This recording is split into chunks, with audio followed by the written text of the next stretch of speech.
I think that there's nothing. I've heard nothing on the Blaise Matuidi thing, so I don't think there's anything to report. Blaise has been really focused. In particular, I'd say the last 2 or 3 weeks. I think when initially the speculation and obviously the ruling came out, I think it did have an effect on him for a couple of days, because I think he's obviously someone that is the top professional and he likes his life to be really calm. But ultimately, I think he's been fantastic the last 2 or 3 weeks, and there's no news from my point of view in terms of anything on Blaise. In terms of Sami Khedira, I think I came when the first day at the club. I went to watch the USL train because there was no training that day for the MLS players that were coming back into market, and he just caught my eye straight away within a group that was really young, within a group that was full of players that we were developing that probably not ready quality-wise, experience-wise. He caught my eye straight away, and I spoke to Darren, I spoke to Jason, I spoke to Anthony, and they said that this boy's a good player. He needs pushing, and we said straight away, let's get him in with the MLS players when they were coming back into market. We got him in with the MLS players. And I think from the first day to what we see now, the growth, the improvement, the development in him, it was a special moment when we give him his MLS contract. I think those are the moments as coaches, forget the results and forget what the glamour of football is. They're probably the highlights as a coach when you see someone develop, that's worked hard, that deserves that kind of opportunity. And, the players gave him a real strong ovation and support because he's earned the right to be challenging Jovin, Kieran Gibbs, Breck Shea on that left-hand side. Thank you, Michelle. Next, we'll go to Kobe Price. Kobe, you're off mute. Thanks, Jackie. Hey, Phil, how you doing? Hi, Kobe. This one had 2 questions as well. Kind of one, looking at Gregory. I know he joined the group maybe 2-3 weeks ago officially for training. How have you liked him both in practice, and I guess what did you think of his performance this last Sunday against the Galaxy in terms of not just tactically but also conditioning as well? Well, I thought he was outstanding against the Galaxy. I think when you looked at what I like to see in players is personality, and he plays with real personality. He lives his life with personality. And when we were signing Gregory and we were doing our due diligence and watching games and asking people, the biggest thing is when you speak to them face to face. I wanted to speak to Gregory face to face because I've played against and with and coached many Brazilian players, and I do think that they have a special quality. And when I spoke to Gregory, the first thing that spoke me about him was his personality to want to improve, the personality to want to get better, the personality and character to want to come to Inter Miami and not just be average, not just to get in the starting 11, but he wants to be an MVP, he wants to be the best midfield player in the league. And that straight away was more important than any footage, any training footage that I saw, more than anything. And anything that I've seen or spoken to him about since, he's been absolutely top draw. I'm really pleased with that signing. I'm really pleased with the boy, and I think that the scary thing is he's got another 20-30% more in his development when he gets fitter in terms of match fitness. Thank you, Kobe. Next, we'll go to Chris Whittingham and then to Mike DiPasquale. Chris, you're off mute. Thank you, Jackie. Just wanted to ask about Philadelphia Union at the weekend. They have a very particular style of play that they've implemented well, even despite the fact that they sold their 2 best young players for more than $10 million. What have you made in studying them? Well, I think they definitely have a real identity. Successful last season. They play with high energy. They've got a good style. The coach is obviously a fantastic coach. And it's an incredibly difficult game, particularly when you go to Philadelphia, which is a tough place to go and get a result in. So it's a big challenge for us, and I think the challenge, and what I want to see is how we react, how we respond as a group to what was a disappointing result on Sunday. Not a disappointing performance, but a disappointing result. And I think that it'll tell me a lot about this team, about how they respond, about how far we've come in terms of the spirit and the culture and the values that we try to implement. So I'm excited. I know it's going to be a tough game. I've watched a lot of Philadelphia over the last 10 days because they've been playing in, obviously, the Champions League. And high energy team, play direct type of football, got a real strong identity. And we're going to have to play even better than what we did against LA Galaxy to get a result. And the players are under no illusions about that. Thank you, Chris. Mike, your line is off mute. Phil, good afternoon. Good to see you. It's the two-part question. You said after the loss to the Galaxy, there were mistakes made. What did you look for this week from the boys? And as a follow-up question, are you glad you got this opener out of the way at home? Because there was so much off the pitch with Bex and Tom Brady being there. And I even read in some of the UK papers that Neville's vacation in Miami is over. I know you don't view it that way, but if you could follow up with that, please.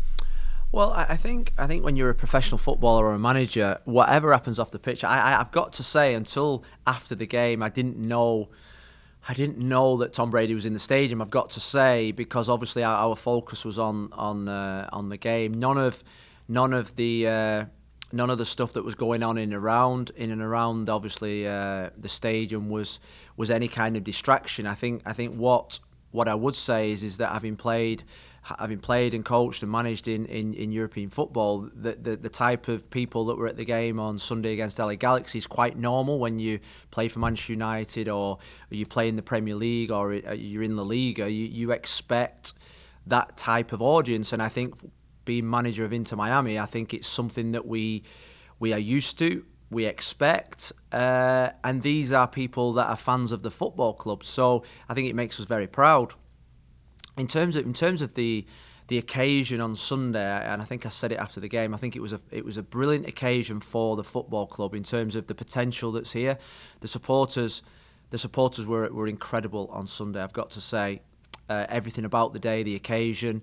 If I was a footballer in that Inter Miami dressing room, and we spoke about this week, then you've got to be highly motivated that you're playing for a football club that can give you that kind of challenge, the challenge to perform, the challenge and the expectation that comes with having the ownership that we have, the badge that we have, the people, our supporters that we have. You think about those supporters packed behind that goal. It was incredible. It was like a game in Argentina, one of the big games in Argentina, the big derby games where the atmosphere was so good. So I think it was a brilliant opener for us in terms of the levels of which we need to play, the levels of expectation that are on us, but also the size of this football club. You think about the viewing figures for the game on Sunday was probably higher. I've read higher than probably most openers or most MLS games for the last probably 10 years. So that fills us with a lot of confidence. Now, ultimately, we've got to get it right on the field. We've got to pick up results. We've got to win games of football. Thank you, Mike. Thank you. Thanks, Mike. Next up, we'll go to Franco Panizo and then to Steve Brenner. Franco, you're off mute. Thank you, Jackie. Hey, Phil, how are you? Hi, just wanted to ask you two. I'll split it though, so I don't say too much with the first question. You guys have talked about fitness before last week's game. You talked about fitness after the game. You guys had a scrimmage on Monday. Where does the team stand in terms of its fitness going into this weekend? How long do you think it'll take for this team to get as close to peak fitness as possible? Because we saw in the second half and over the course of the game, you guys didn't press. Like you've said over the course of preseason, you want to be a high-pressing team. You want to have possession. You guys didn't do either, really. You guys got out-possessed quite a bit as well. So how long do you think it'll take for this team to get to full fitness? That's just the first one. Well, I think if you're looking at it from a factual point of view, even towards Philadelphia or LA Galaxy, they're probably 4 games ahead of us in terms of match practice. So you think in the next 3 or 4 games, it's going to be, we're not going to be fully at 100%. And that is not an excuse, that's fact. We're probably 4 games behind Philadelphia in terms of the level of games that they've been playing at and the games that they've had pre-season. So it's the reason why we organised the friendly game on Monday night, to make sure that we're getting all our players up to a level where we can keep pushing them to the levels that we want to. The one thing I would say in terms of, even though LA Galaxy did outpossess us, there were still moments at the end of the game. You think about the chance straight after they scored where Gonzalo runs through, Federico had a good chance, Figal has a good chance. It's not as if we were dying on our feet at the end. We were still a team that looked like scoring. So that gave me great hope that there was a lot of determination within the team to still try and get a result. When you talk about mistakes, sometimes mistakes are through tiredness, through fatigue. Concentration goes when you get fatigue. So do I expect us to be at 100% fitness-wise, match fitness on Saturday? No, but I don't expect that for probably 3 or 4 games. But ultimately, that's not going to be an excuse for any result that we have. And we're working really hard every single day. We're pushing the players every single day. What we've decided to do is to try and train through the games to get the players topped up as quickly as we possibly can, within the remits of the scientific data that we have. Just a quick second one, and this might be more of a talking point for us on the media side or from the outside. Last year, Gonzalo Higuain made his MLS debut at Philadelphia, where you guys will be headed this weekend. He missed a penalty kick, and Philadelphia players got in his face, or they celebrated around him after his miss, and they kind of led to a little skirmish. Have you seen anything from him, a little extra salt and pepper in him in training this week, or has it just been standard Gonzalo Higuain? Thanks, Phil. No, we banned salt and pepper from the training ground, so there's been no. That was a joke, Franco. That's an English joke, probably. No, I think what we saw a top striker last Sunday play. I think he's full of confidence. He's led the team great in the debrief after the game. The day after, he was fantastic in terms of the positivity around the place, how he feels that we're doing the right things and that the players are in good shape.